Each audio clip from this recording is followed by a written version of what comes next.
जय श्री राम, जय जय हनुमान। प्यारे भक्तों, आज के इस वीडियो में आप सुन रहे हैं माघ मास महात्म्य कथा का अध्याय 14 और 15। लेकिन सबसे पहले सुनिए आज मंगलवार के दिन मंगलवार की कथा। भक्तों, एक समय की बात है, एक ब्राह्मण दंपति के कोई संतान नहीं थी, जिस कारण वह बेहद दुखी थे। एक समय ब्राह्मण वन में हनुमान जी की पूजा के लिए गया। वहाँ उसने पूजा के साथ महावीर जी से एक पुत्र की कामना की। घर पर उसकी स्त्री भी पुत्र की प्राप्ति के लिए मंगलवार का व्रत करती थी। वह मंगलवार के दिन व्रत के अंत में हनुमान जी को भोग लगाकर ही भोजन करती थी। एक बार व्रत के दिन ब्राह्मणी न भोजन बना पाई और न ही हनुमान जी को भोग लगा सकी। उसने प्रण किया कि वह अगले मंगलवार को हनुमान जी को भोग लगाकर ही भोजन करेगी। वह भूखी प्यासी 6 दिन तक पड़ी रही। मंगलवार के दिन वह बेहोश हो गई। हनुमान जी उसकी निष्ठा और लगन को देखकर प्रसन्न हुए। उन्होंने आशीर्वाद स्वरूप ब्राह्मणी को एक पुत्र दिया और कहा कि यह तुम्हारी बहुत सेवा करेगा। बालक को पाकर ब्राह्मणी अति प्रसन्न हुई। उसने बालक का नाम मंगल रखा। कुछ समय के बाद जब ब्राह्मण घर आया तो बालक को देखकर पूछा, वह कौन है?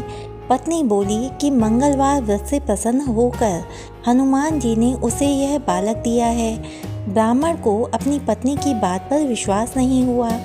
एक दिन मौका देखकर ब्राह्मण ने बालक को कुएं में गिरा दिया। घर पर लौटने पर ब्राह्मणी ने पूछा कि मंगल कहाँ है? तभी पीछे से मंगल मुस्कुराकर आ गया।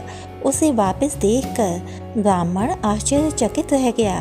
रात को हनुमान जी ने उसे सपने में दर्शन दिए और बताया कि यह पुत्र उसे उन्होंने ही दिया है।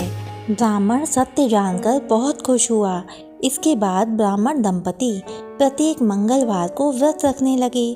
जो मनुष्य मंगलवार व्रत कथा को पढ़ता या सुनता है, उसे हनुमान जी की कृपा से सब कष्ट दूर होकर सर्व सुख प्राप्त होता है और हनुमान जी की दया का पात्र बनता है। हे बजरंगबली हनुमान जी, मेरी आपसे यही प्रार्थना है कि आपकी ये कथा जो जो कहे और जो जो सुने, उसकी सभी विपत्तियां दूर करना, सारे संकट दूर करना और सुख समृद्धि और खुशहाली देना। जय श्री राम, जय जय हनुमान। और भक्तों, अब सुनिए माघ मास महात्म्य कथा का अध्याय 14। कार्तवीर्य जी बोले कि हे विप्रश्रेष्ठ, किस प्रकार एक वैश्य माघ स्नान के पुण्य से पापों से मुक्त होकर दूसरे के साथ स्वर्ग को गया, सो मुझसे कहिए। तब दत्तात्रेय जी कहने लगे कि जल स्वभाव से ही उज्ज्वल, निर्मल, शुद्ध, मलनाशक और पापों को धोने वाला है। जल सब प्राणियों का पोषण करने वाला है, ऐसा वेदों ने कहा है। मकर के सूर्य माघ मास में गौ के पैर डूबने योग्य जल से भी स्नान करने से मनुष्य स्वर्ग को प्राप्त होता है। यदि सारा मास स्नान करने से अशक्त हो तो 3 दिन ही स्नान करने से पापों का नाश होता है। जो व्यक्ति थोड़ा ही दान करे वह भी धनी और दीर्घायु होता है। 5 दिन स्नान करने से चंद्रमा के सदृश शोभायमान होता है। इसलिए अपना शुभ चाहने वालों को माघ से बाहर स्नान करना चाहिए। अब माघ में स्नान करने वालों के नियम कहता हूँ। अधिक भोजन का उपयोग नहीं करना चाहिए। भूमि पर सोना चाहिए। भगवान की त्रिकाल पूजा करनी चाहिए। ईंधन, वस्त्र, कंबल, जूता, कुमकुम, घृत, तेल, कपास, रुई, वस्त्र तथा अन्न का दान करना चाहिए। दूसरे की अग्नि न तपे। ब्राह्मणों को भोजन कराएं और उनको दक्षिणा दें तथा एकादशी के नियम से माघ स्नान का उद्यापन करें। भगवान से प्रार्थना करें कि हे देव, इस स्नान का मुझको यथोक्त फल दीजिए। मौन रहकर मंत्र का उच्चारण करें, फिर भगवान का स्मरण करें। जो मनुष्य श्री गंगा जी में माघ में स्नान करते हैं वे 1000 युग तक स्वर्ग से नहीं गिरते।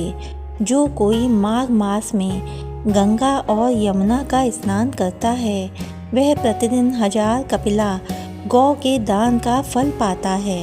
ओम नमो भगवते वासुदेवाय। प्यारे भक्तों, और अब सुनिए माघ मास महात्म्य का 15वां अध्याय। दत्तात्रेय जी कहने लगे कि हे राजन, प्रजापति ने पापों के नाश के लिए प्रयाग तीर्थ की रचना की। सफ़ेद और काली अर्थात गंगा जी और यमुना जी के जल की धारा में स्नान का महात्म्य भली प्रकार सुनो। जो इस संगम में माघ मास में स्नान करता है वह गर्भ योनि में नहीं आता। भगवान विष्णु की दुर्गम माया माघ में प्रयाग तीर्थ पर सब नष्ट कर देती है।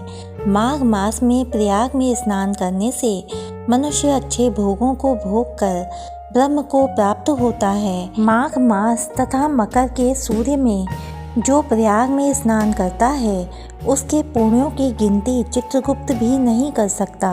100 वर्ष तक निराहार रहकर जो पुण्य प्राप्त होता है वही फल माघ मास में 3 दिन प्रयाग में स्नान करने से होता है। जो फल 100 वर्ष तक योगाभ्यास करने से मिलता है, जैसे सर्प पुरानी केचुली को छोड़कर नया रूप ग्रहण कर लेता है, वैसे ही माघ मास में स्नान करने से मनुष्य पापों को छोड़कर स्वर्ग को प्राप्त होता है। परंतु गंगा यमुना के संगम में स्नान करने से हजारों गुना फल मिलता है। हे राजन, जिसको अमृत कहते हैं वह यह त्रिवेणी ही है। ब्रह्मा, शिव, रुद्र, आदित्य, मरुद्गण, गंधर्व, लोकपाल, यक्ष, गुहयक, किन्नर, अणिमादि गुणों से सिद्ध तत्वज्ञानी ब्राह्मणी, पार्वती, लक्ष्मी, शची, नैना, दिति, अदिति, संपूर्ण देव पत्नियां तथा नागों की स्त्रियों घृतांची, मेनका, उर्वशी, रंभा, तिलोत्तमा, अप्सरा गण और सब पितर मनुष्य गण, कलयुग में गुप्त और सतयुग आदि में प्रत्यक्ष सब देवता माघ मास में स्नान करने के लिए आते हैं। इन दिनों माघ मास में प्रयाग में स्नान करने से जो फल मिलता है वह ईश्वर ही कह सकता है। मनुष्य में कहने की शक्ति नहीं है। हजारों अश्वमेध यज्ञ करने से भी यह फल प्राप्त नहीं होता। पूर्व समय में कांचन मालिनी ने इस स्नान का फल राक्षस को दिया था और इससे वह पापी मुक्त हो गया था। ओम नमो भगवते वासुदेवाय। प्यारे भक्तों, अब तक की कथाएं सुनने के लिए आपका बहुत बहुत धन्यवाद। इससे आगे की कथाएं सुनने के लिए हमारे चैनल को सब्सक्राइब कीजिए, वीडियो को लाइक कीजिए। जय श्री कृष्णा, राधे राधे।